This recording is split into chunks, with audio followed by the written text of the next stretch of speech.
Hey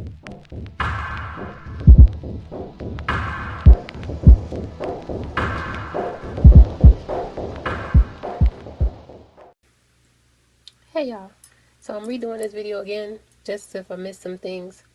This video is for people who's getting into dyes. If you're somebody who's interested in dyes, I'm going to give you some tips, give you some tricks, and tell you some pointers so that you can make some smart purchases. Now the container that you see here, I got this from I think either Consumer Crafts or from Michael's on sale. This is something that is like a carry tote. It has the clips on the side. For me, in this particular case, this works. I have dyes and other things, but this one is like where I have main dyes that I would use, or my main dyes that I use. So these dyes are expensive. As you can see, this was $29.95. Dyes range in prices from 20 to 60 or more. Sometimes they could be more, sometimes they could be less. It depends on the sale, it depends on the time, it depends on the company. You have to do your research and what you're looking for. I got this and some of these stamps from, dyes from Scrapbook Expo. I would not have seen them inside of Michael's. I saw them in my Scrapbook Expo. These dyes that I got were for parties. This gable box, it looks like a lantern, but I could also take out the design and have it plain, and then it becomes a candy box. It looks like this, and then you can like change the tops. You can, the box bottoms are the same. You can do that. Then you have gable boxes. Gable boxes are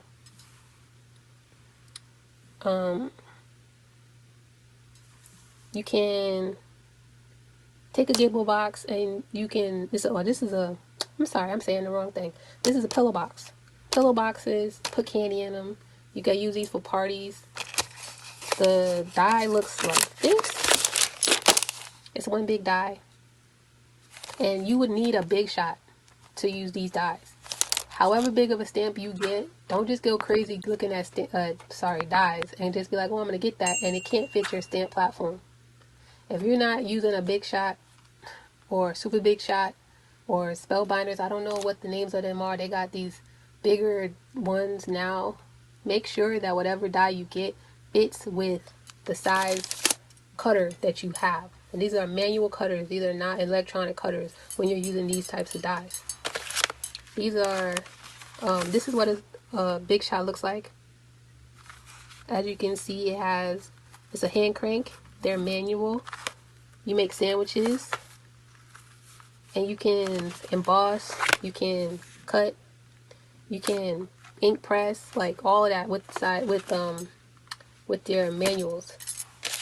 I invest in words. I invest in like specifics, for instance.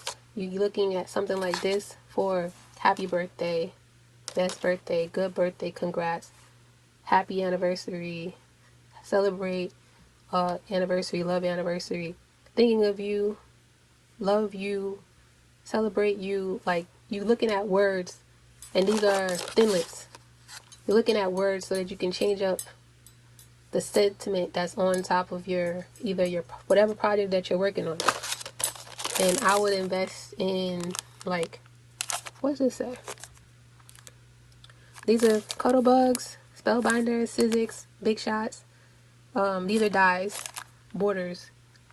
It says thank you and I love you. That's what these say. You might not find these for these prices. Like I said, I've had these for years and I got them, a lot of them off of sale. I don't even know if they have them anymore.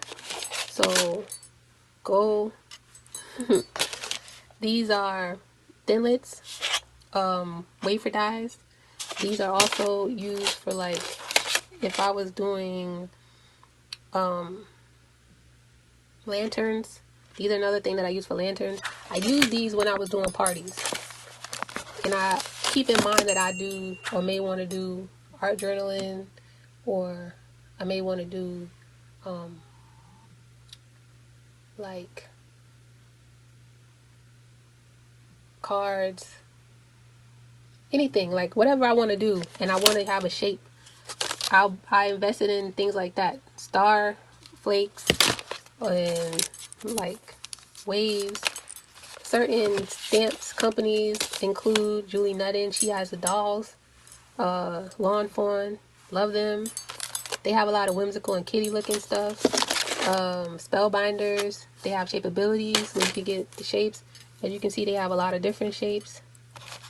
I don't know if these companies are still around anymore. I'm just showing you what I have, how I store them, and like give you an idea. So the Reese's the Plant is the company that I got a lot of dyes from. This was from Consumer Crafts. How I store these, 2 ways. I went on Amazon and I bought these holders. These holders I put not only a piece of, you don't want your dyes to overlap because then it could break inside of the container. I put a piece of oak tag or a piece of construction paper, heavy cardstock inside of it, and I would to strengthen it. And then I put it's like a piece of magnet that either comes with it or I put it in there, and then that holds them in place so that they don't shift all over the place and then get destroyed. These are from this right here. This is from Lowe's or Home Depot. You can go there and buy their vent covers. You can get a stack of them. It's like maybe 6, 10 or something like that. Cut them down, use them. These ones, they're different. These shaped ones, I don't remember where I got them from. I probably got them from Lowe's or from Home Depot. But that's because the way that they're shaped, so they could be picked up. Because they're vent covers, which you use in your house when you are, when you're not using your vents, you don't want it coming out, or you want to block off cool air or something like that.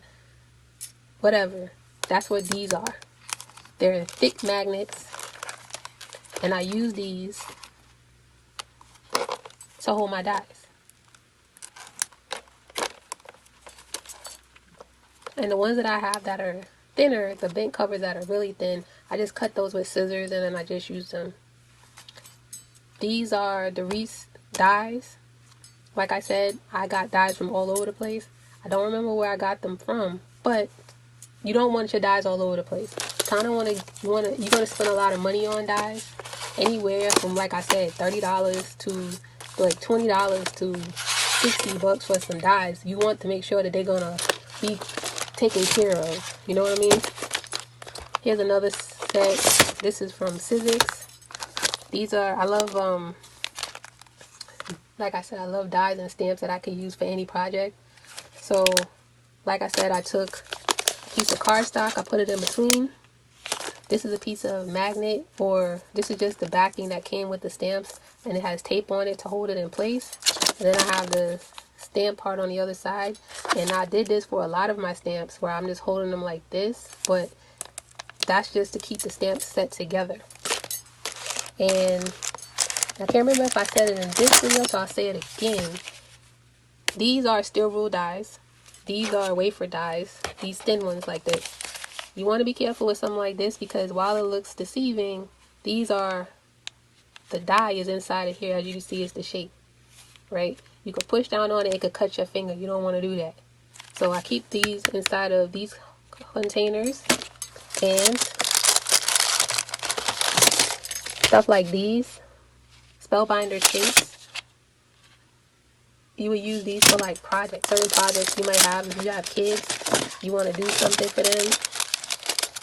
Arrows, you want to do like art journals, anything like that. That's what you have these shapes for.